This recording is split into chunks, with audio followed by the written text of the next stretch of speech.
5 ऐसी चीजें जो आपको एंकरिंग के वक्त बिल्कुल भी नहीं करनी चाहिए, जिस गलती को आप और हम सब, मैंने भी अपने करियर की शुरुआत में इसको बहुत बार किया था, करते हैं। और ये 5 सबसे बड़े ब्लंडर होते हैं, इनको हमें कभी नहीं करना चाहिए। कौन सी हैं ये 5 गलतियां, 5 मिस्टेक जो हमें बिल्कुल भी एंकरिंग में नहीं करनी चाहिए, इस वीडियो में मैं बताने जा रहा हूं। तो चलिए शुरू करते हैं।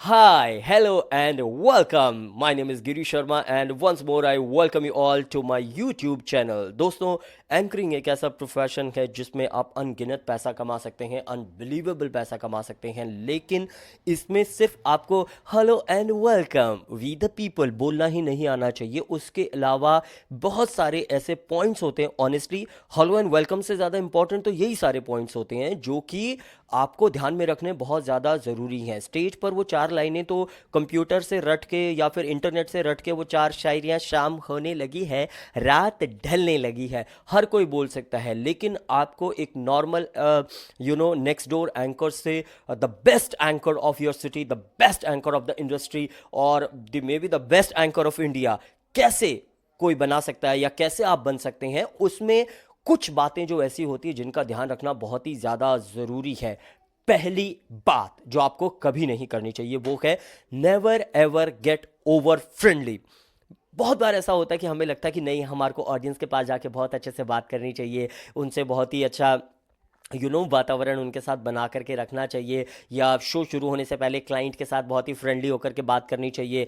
ठीक है, फ्रेंडली होना ज़रूरी है, लेकिन जैसे ही आप उनके साथ थोड़ा सा भी ओवर फ्रेंडली हो गए ना, जैसे ही आपने थोड़ा सा उस लक्ष्मण रेखा को क्रॉस कर दिया ना, तो आपकी इज्जत वहीं पर चलेगी। वो आपको कहेंगे हाँ भाई 1 घंटा और नाचता रहे, 1 घंटा और नचाता रहे, और उसके साथ ही वो आपके साथ तू तड़ा करके, हाँ ओए गिरीश तू इधर आइयो, अच्छा यार तू इससे बात कर, इसको बुला। वो आपकी, क्योंकि आपकी खुद की एज एन आर्टिस्ट इज्जत बनाना वो आपके हाथ में होता है। और अगर आप उनके साथ ओवर फ्रेंडली हो जाते हो तो उनको लगता है कि हाँ यार चलो, उन इसमें उनका कोई फॉल्ट नहीं है, आपने खुद ओवर फ्रेंडली, लेकिन आपके माइंड में इंटेंशन ये था कि हाँ मैं ओवर फ्रेंडली होऊंगा तो शायद मेरे लिए इवेंट थोड़ा सा इजी हो जाएगा और कंफर्टेबल हो जाएगा। ना ना ना ना ना ना ना ना ना ना ना ना ना ना भाई साहब, ऐसे करके आपने खुद ही अपनी इज्जत की मिट्टी पलीत कर दी, और वो आपके साथ एक्स्ट्रा कंफर्टेबल हो जाते हैं। और जब वो एक्स्ट्रा कंफर्टेबल आपके साथ हो जाते हैं तो वो भी एक तरीके से एक इवेंट में डेंजर हो जाता है। क्यों? क्योंकि वो आपकी इज्जत करना बंद कर देते हैं। तो हमेशा बिल्कुल स्माइल के साथ बात करें, कम बात करें ऑफ स्टेज, जितना कम हो सके उतनी कम बातचीत करें।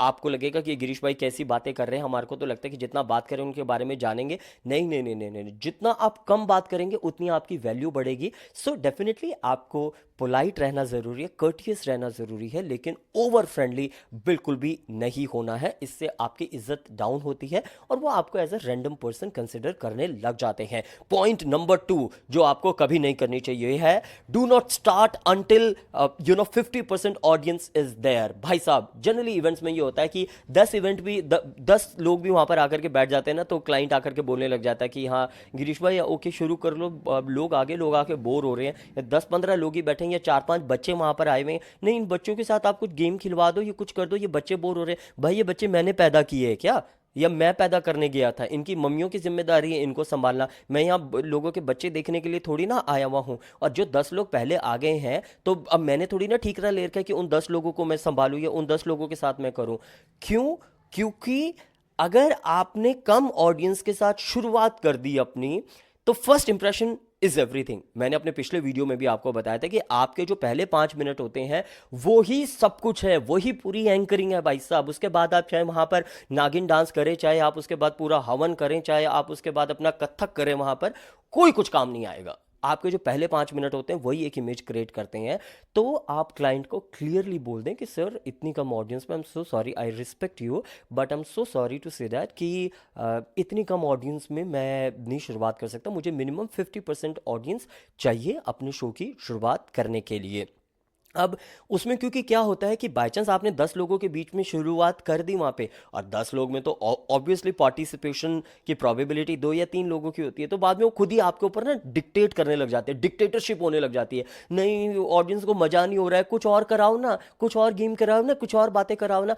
अबे दिन रात ऐसे मोटे पेट वाले इंसान है, तूने जिंदगी में कुछ किया नहीं है, तेरे पास ज्यादा पैसा आ गया है, तो इसलिए तू ये शो करा रहा है और तो हमारे को डिक्टेट कर रहा है। लेकिन इसमें उसका कोई फॉल्ट नहीं है। ऑब्वियसली 10 लोगों के बीच में आपने शो करने की शुरुआत कर दी, तो इसलिए आपका शो खराब हो जाता है। तो मेक श्योर जब तक आपकी 50% ऑडियंस ना आ जाए, तब तक आप शो की शुरुआत बिल्कुल ना करें। Never ever. Alright, so third point है, never ever be visible to the audience. इसकी बात मैंने एक छोटे से एक वीडियो में थोड़ी सी पहले की हुई थी। क्या होता है कि एक बार आप दिख गए ना ऑडियंस को, पहले ऑब्वियसली जब छोटे शोज होते हैं तो उसमें कोई ग्रीन रूम नहीं होता है, कोई वैनिटी वैन नहीं होता है, लेकिन कोई बात नहीं, आप बाथरूम में जाकर छुप जाओ, किसी दूसरे रूम के में जाकर के बैठ जाओ, स्टेज के पीछे चेयर मंगवा के वहां पर जाकर के छुप के बैठ जाओ। लेकिन जब तक आपका शो शुरू नहीं हो रहा है, आप ऑडियंस को बिल्कुल नजर नहीं आने चाहिए। या तो आप मिस्टर इंडिया वाला सूट बनवा दें, या शक्तिमान की तरह आप अपने आप को गायब कर लें, आप कुछ भी करें, लेकिन आप ऑडियंस के सामने बिल्कुल भी ना नजर आए। क्योंकि अगर आपको ऑडियंस ने, हाँ स्टेज के साइड में वहाँ पे चेयर लगा के बैठे हुए हैं, किसी पेपर में कुछ लिखने पे लगे हुए हैं, या किसी टेबल में ला जाके बैठे हुए हैं, अगर ऑडियंस ने आपको पहले ही देख लिया ना, मैं आपको बता रहा हूँ, आप उसके बाद चाहे वहाँ पर पूरा भगवान विष्णु की तरह वहां पर जाकर के पूरा क्षीर सागर वाला पूरा एक्ट भी कर लेंगे ना, तो आपको कोई नहीं देखेगा, आपका कोई इंटरेस्ट नहीं होगा। क्योंकि पहले 5 मिनट में उनको आपको देख के जो एक केमिकल रिएक्शन और साइकोलॉजिकल रिएक्शन होना था, वो तो पहले ही खत्म हो गया। उन्होंने आपको देख लिया कि हाँ, ये ब्लैक कलर के सूट में ये बंदा बैठा हुआ है, या इसने रेड कलर का कुर्ता पहना हुआ है, या ये इस तरह का इसका स्टाइल है।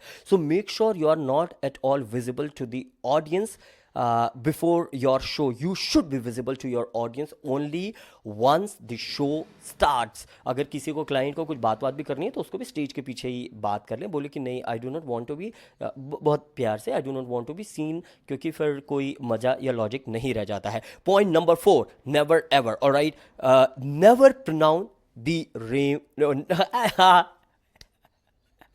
बताओ, बताओ, मैं प्रोनाउंसिएशन की बात कर रहा हूँ इस पॉइंट में, कि किसी का भी जो नाम है वो गलत नहीं प्रोनाउंस करना है, उसका उच्चारण गलत नहीं होना चाहिए। और इसमें मैं खुद ही हम्बल कर रहा, हम्बल फंबल, हम्बल फंबल कर रहा हूँ। क्या हो गया मेरे को, लॉकडाउन का असर हो रहा है। चलो, हाँ, तो जो इसका फोर्थ पॉइंट है वो ये है कि आपको कभी भी जो नेम्स हैं, चाहे वो क्लाइंट्स के नेम हो, चाहे जो परफॉर्मेंसेस के नेम हो, चाहे जिनको बुलाया है डिग्निटरीज के नेम्स हो, इनवाइटेड गेस्ट्स के नेम हो, वो कभी भी गलत प्रोनाउंस नहीं करने हैं। ये सबसे ज्यादा इंपॉर्टेंट पॉइंट है। चाहे आपने धमाकेदार शेरो शायरियां बोल दिए, चाहे आपने धमाकेदार आइस ब्रेकिंग करा दी, धमाकेदार गेम्स करवा दी, लेकिन अगर आपने एक भी नाम थोड़ा गलत बोल दिया, और खासकर साउथ इंडियन नाम थोड़े अजीब से होते हैं, कुछ नाम के जो सरनेम होते हैं मारवाड़ियों में, वो बड़े ऐसे होते हैं कि ऐसा लगता है कि ये कोई गाली बोल रहे होंगे।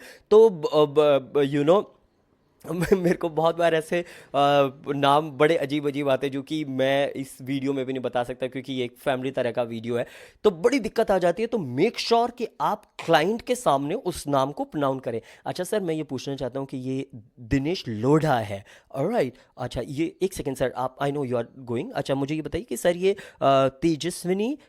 तेजस्विनी छछेरा है नाम, ऑलराइट, मैं ठीक प्रोनाउंस कर रहा हूँ? उनसे पहले ही क्रॉस चेक कर लें। और जिस बंदे के साथ आप क्रॉस चेक कर रहे हो ना, अच्छा आप कौन है, अच्छा आप राहुल जी हैं, ऑलराइट ठीक है। बाई चांस फिर आपका नाम गलत हो जाता है स्टेज में प्रोनाउंसिएशन में, तो आप बोल दीजिए कि मैंने तो राहुल जी के साथ चेक करवाया था, राहुल जी को मैंने सुना करके भी बोला था।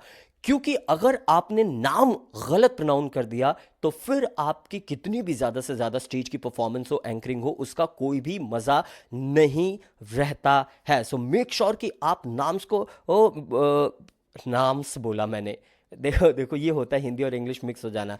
नेम्स होना चाहिए, और नामों को हिंदी में हम क्या करते हैं कि इंग्लिश का वर्ड लेते हैं और उसमें हिंदी का वर्ड लेते हैं और उसमें इंग्लिश की ग्रामर ऐड कर लेते हैं। This is known as English anyway. So in short, आपको नाम गलत नहीं प्रोनाउंस करने हैं। यह है point number 4। And point number 5, never ever, ये सबसे सबसे ज़्यादा इंपॉर्टेंट है, never ever hit below the belt. दोस्तों, हंसी, मजाक, अटकेलियाँ बहुत ज़्यादा ज़रूरी हैं। और हमारे साथ जो एंकर का जो रोल होता है या जो कलाकार का, जो कि वार्तालाप के प्रोफेशन में, उसके लिए सबसे बड़ा चैलेंज मेरे लिए या आपके लिए या किसी के लिए भी लाइफ में जो सबसे बड़ा चैलेंज जो रहता है वो ये होता है कि अगर मजाक ना करें तो महफिल में कोई रंग नहीं आता, और मजाक थोड़ा सा ज़्यादा हो जाए तो लोग ऑफेंड हो जाते हैं, लोगों को बुरा लगने लग जाता है। तो आपको इस चीज़ का हमेशा ख्याल रखना है कि never ever hit below the belt. कभी भी आपको कोई भी ऐसी बात नहीं बोलनी है जिसमें उनको थोड़ा बुरा लग जाए। भले ही आपका जो इवेंट है वो 19 हो जाए, यानी अगर शायद वो आप उन जोक्स को या उन गैग्स को या उस तरह के हंसी मजाक को अगर आप बोलते तो आपको और ठाके मिलते या और अटकेलियाँ होती या आपके लिए और तालियां बजती। लेकिन अगर आपने वो चीज़ बोल दी और उससे एक पर्सन को भी अगर बुरा लग गया तो वो ज़्यादा संवेदनशील हो जाता है। सो इट्स ओके कि आपका शो 20 की जगह 19 हो, बट मेक श्योर कि आपको कोई भी ऐसा हंसी या मजाक नहीं करना है जिससे आपकी ऑडियंस को 1% भी बुरा फील हो। तो ये थे मेरे 5 points, never ever do on stage. I hope you like them. और अगर आपको ये वीडियो अच्छा लगा हो तो इस वीडियो को लाइक कर दीजिएगा, और अगर आपने चैनल को अभी तक सब्सक्राइब नहीं किया है तो चैनल को सब्सक्राइब भी कर दीजिएगा। Well, with this is your host and दोस्त Girish Sharma, sign off, goodbye, take care, thank you for watching, namaskar।